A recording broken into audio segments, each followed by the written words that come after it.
The war in Iran could completely cripple Russia.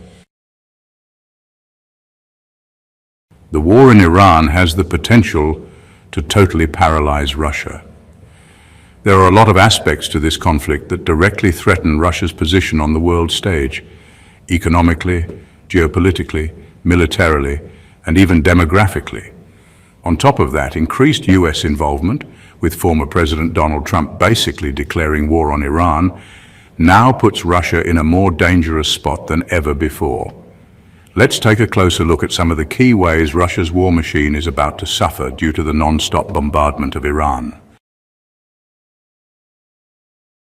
First, and not surprisingly, Iran has been a reliable supplier of drones to Russia. You see, after Ukraine managed to hold off Russia's initial invasion in the first few weeks after the attack on Kyiv, the war shifted into a grinding war of attrition. Russia was more than willing to throw men and outdated equipment into the fight, hoping for the best. But one weapon proved extremely effective: drones. Russia's drone capabilities quickly fell behind Ukraine's rapidly expanding fleet. Moscow was burning through its supply of conventional missiles and precision-guided munitions at an unsustainable rate. That's where Iranian drones came in, becoming one of Iran's biggest exports. Let's break down the numbers. Between September 2022 and September 2024, Russia launched over 8,000 Iranian-made Shahed drones at Ukrainian targets. These so-called flying motorcycles, as Ukrainians call them, became the backbone of Russia's terror campaign against civilians and infrastructure. Iran initially gave Russia up to 3,000 drones, especially the Shahed 136 model, which costs around $20,000 to $50,000 per drone. Dirt cheap compared to the hundreds of thousands of dollars Ukraine has to spend on NATO-supplied missiles to shoot them down. The Shahed 136 is basically a cheap long-range kamikaze drone. It's mostly made from foam, cardboard, and plywood. It's about 11 feet long with an 8-foot wingspan and carries a 110-pound warhead in the front. Its brain is a small sensor the size of a cough drop, and it navigates using a GPS unit the size of a credit card that picks up satellite signals.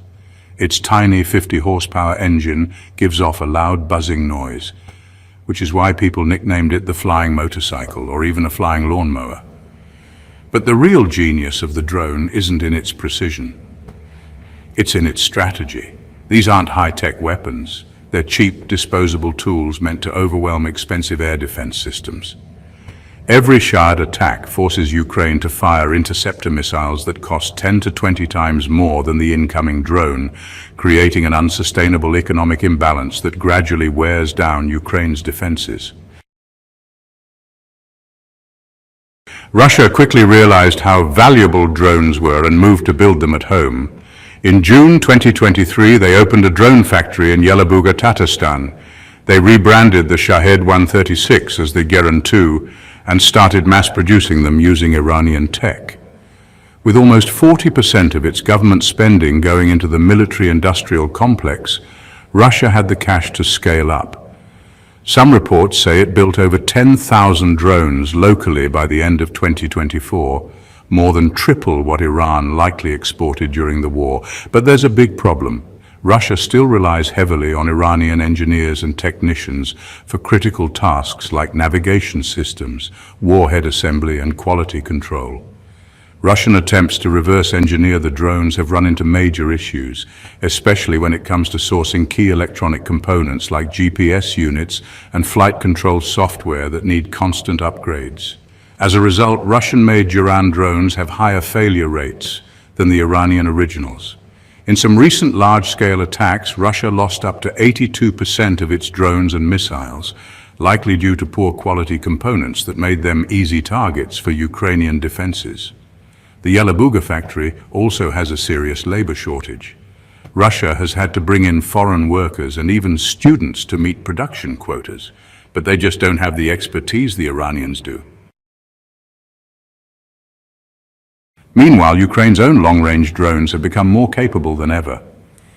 In June alone, Ukraine launched Operation Spiderweb, flying drones over 2,200 miles into Russia and damaging or destroying key strategic bombers. It's easy to imagine similar attacks hitting Russian drone factories next. Unlike Russia, Ukraine can't exactly hit Iranian facilities with precision strikes. Iran's drone exports have been one of the few lifelines keeping Russia supplied with effective aerial weapons. But that supply chain is now breaking down. With US stealth bombers and Israeli F-35S hitting Iranian drone factories, Tehran now desperately needs every drone it can build just to defend itself, let alone export to Russia. This is a double-edged sword for both countries. Producing Shahed drones locally in Iran costs $10,000 to $50,000 each, depending on the model.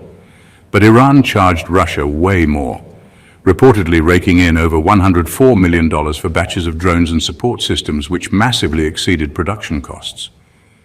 That extra profit helped Iran fund its own weapons research and production. In effect, by supplying drones to Russia, Iran was also boosting its own defenses and turning Russia into a major investor in its military. But now, with the scale of the Ukraine war outpacing Iran's ability to keep up and the Israel conflict forcing Tehran to redirect resources at home, both countries are set to lose out. Russia will have to rely on its homemade Jiran drones, which may or may not be effective against Ukraine's upgraded defenses. Iran, on the other hand, loses a crucial financial lifeline. And money isn't the only thing Russia gives Iran. Putin has used the Middle East as a kind of geopolitical chessboard, trying to distract the West from Ukraine. Russia's presence in Syria, its alliance with Iran, and its mercenary operations in Libya were all meant to stretch Europe and the United States thin across multiple conflict zones. But that strategy isn't working anymore. The Iran-Israel war isn't distracting the West, it's actually uniting it.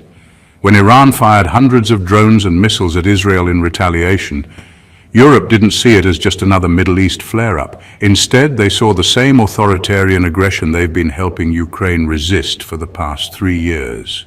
And you know, Western leaders may no longer be in the mood to de-escalate. Countries like the United Kingdom and France, both nuclear powers, are now openly discussing military deployments as a show of force. That's a pretty major shift from the years-long debate over how much is too much to give Ukraine without provoking Russia. Now, with another war on Europe's doorstep threatening to unleash new waves of migrants, public sentiment in Europe might swing even more toward aggressive intervention. Economically, Europe is also in a stronger position. In late May, the European Union passed its 17th package of sanctions against Russia, another blow to Moscow's access to vital tech, resources, and war materials.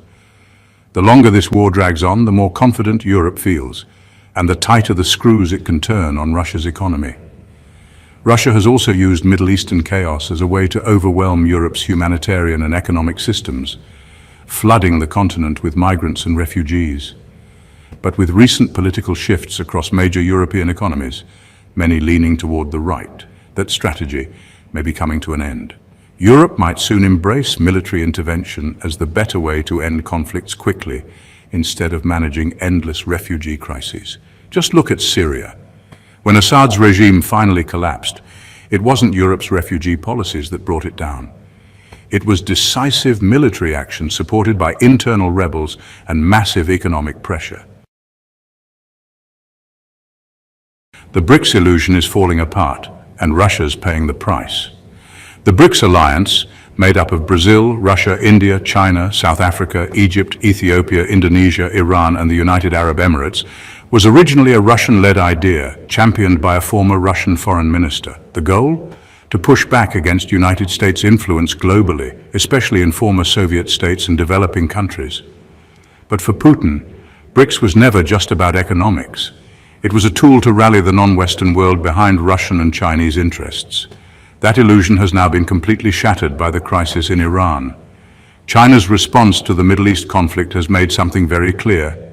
Beijing, not Moscow, is now calling the shots in BRICS. China is playing the role of a carefully calculated neutral actor, positioning itself as an indispensable mediator between all parties. Meanwhile, Russia's aggressive war in Ukraine and its failure to negotiate a ceasefire, but one basically imposed by the United States, have stripped Putin of any credibility as a peace broker or thought leader. And well, that's not a coincidence. It's the result of China's systematic economic colonization of Russia over the last 3 years. Today, China is Russia's economic lifeline in ways that deeply compromise Moscow's independence. In 2024, China bought $82 billion worth of Russian fossil fuels, far more than the $50 billion India purchased, accounting for nearly 1/3 of Russia's total energy export revenue. But this dependency comes with strings attached. Chinese companies now control critical supply chains that Russia needs to keep both its economy and war machine running. Whether it's semiconductors, rare earth elements, or industrial machinery, Moscow has no choice but to buy from Chinese suppliers, and they're demanding increasingly one-sided terms. China has taken full advantage of this leverage, negotiating massive discounts on Russian energy, often 30 to 40% below market prices, and positioning itself as Russia's only reliable tech supplier. This imbalance is especially obvious in energy talks. Despite Putin's repeated promises that Russia and China are close to signing a gas deal for the proposed Power of Siberia 2 pipeline, Beijing keeps stalling.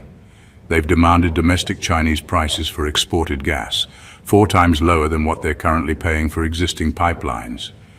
Chinese negotiators know Russia has no other buyers lined up, so they're just waiting it out until Russia caves. China's passive approach to the Iran-Israel conflict is also a not-so-subtle message to Moscow: avoid confrontation with the West. Focus on economic solutions, not military ones. Let China lead on global affairs. But for a regime like Putin's, which built its legitimacy on flexing military muscle and challenging the West, this is nothing short of humiliating. The war in Iran is, well, accelerating Russia's fall from power and pushing it further into China's grip. As Russia's Middle Eastern alliances crumble and its European energy clients vanish for good, Moscow is becoming dangerously reliant on Chinese markets and goodwill. This makes it harder for Russia to pursue an independent foreign policy.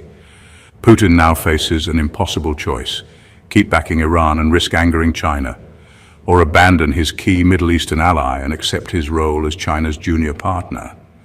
Either way, Russia's days of presenting itself as NATO's ideological rival, especially to Europe, are honestly numbered. But why is China so invested in keeping good relations with the Middle East? Simple: oil and gas. And here's the twist: Russia becomes China's competitor. Iran's control of the Strait of Hormuz gives it enormous influence over global trade and geopolitics, way beyond its actual size or military power. In 2024, an average of 20 million barrels of oil passed through the strait every day. That's about 20% of the world's petroleum consumption. At first glance, any disruption in this key waterway should benefit Russia as an oil supplier. If Iran tried to block or disrupt the strait, oil prices could skyrocket past $100 a barrel, maybe even reaching the 150 highs last seen in 2008. In theory, that would mean more money for Russia's war chest. But the reality is more complicated. While Russia can export oil, it's China, along with other BRICS members like India, that depends on the uninterrupted flow of Middle Eastern oil through the strait. At the end of the video, thank you for listening, and please follow the S News channel. Watch the upcoming videos and support us by subscribing, liking, and